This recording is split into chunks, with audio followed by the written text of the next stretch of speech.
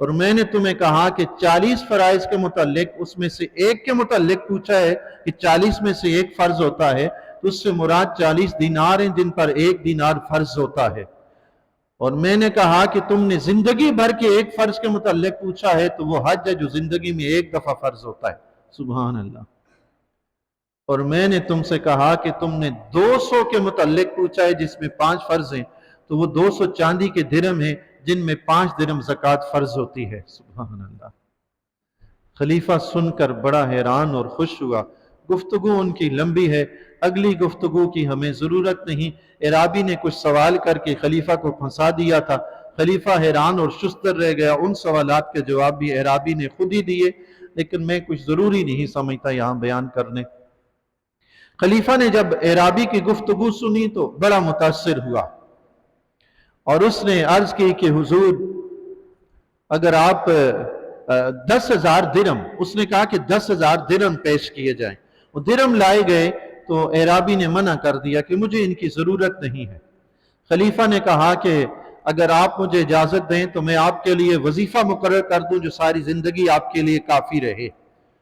ان نے کہا جو ذات تمہیں رزق دیتی ہے مجھے بھی وہی رزق دیتی ہے، تمہارے وظیفے کی ضرورت نہیں ہے۔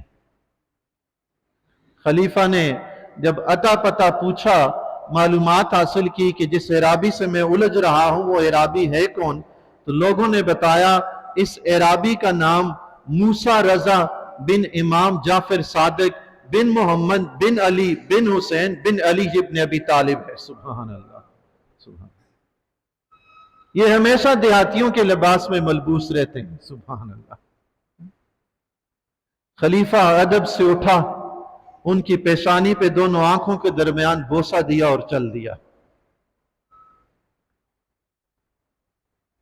اللہ والے کسی بادشاہ سے نہیں ڈرتے، تو اچھا نہیں ہے کہ بندہ اللہ والا بن جائے، ساری دنیا کی پریشانیوں سے جان ہی چھوٹ جائے۔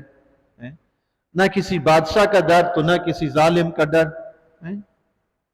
اپنی دنیا میں انسان مست رہے، اللہ کے ساتھ لگاؤ لگائے رکھے۔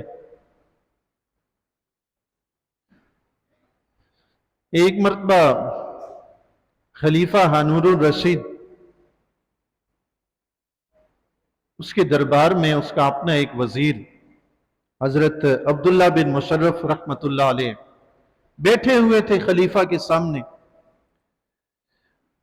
ہارون الرشید سے انہوں نے پوچھا یا امیر المومنین، اگر کوئی شخص آئے آپ کے پاس اور وہ آ کر آپ سے یہ کہے کہ میرا ایک بھاگا ہوا غلام فرار ہو کر آپ کے پاس آ گیا ہے، تو کیا آپ آ گیا ہے اور وہ مجھے آپ واپس دے دیں، تو کیا آپ اس کا غلام اسے واپس دے دیں گے؟